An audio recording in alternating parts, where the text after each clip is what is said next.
नमस्कार। मैं डॉक्टर रमा उल्लास कुलकर्णी, आयुर्वेद की पदव्युत्तर। पिछले एपिसोड में वात हमने थोड़ा विस्तार से जाना। अब इस एपिसोड से पित्त थोड़ा खुलकर जानेंगे। इनके 5 प्रकार हैं।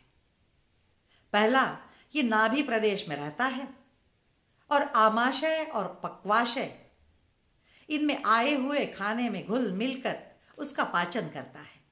यूं समझो कि दही मथने के बाद जैसे उसमें से माखन निकलता है, उसी तरह अन्न में से पोषक हिस्सा अलग करने का ये काम करता है। दूसरा, ये आमाशय में ही रहता है और रस धातु को रंग देने का काम करता है, यानी कि खून बनाने में उससे मदद करता है। इसीलिए ये रंजक पित्त कहलाता है।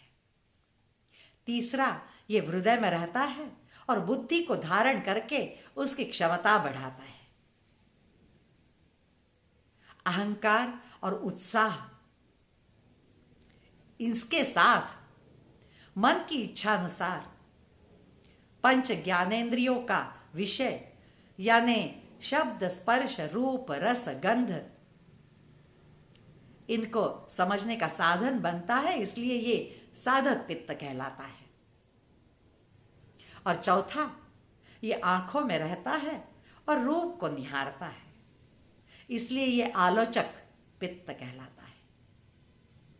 और पांचवा, त्वचा में रहकर उसे रंग देता है और शरीर का तापमान बनाए रखता है। उसके ऊपर जो स्नेह, स्वेदन, स्नान, अभ्यंग, लेप इत्यादि प्रक्रियाएं की जाती है, उसे अंदर लेने का काम, यूं कहो कि उसको शोषण करता है और त्वचा की कांति बनाता है और उसे तेजस्वी रखता है।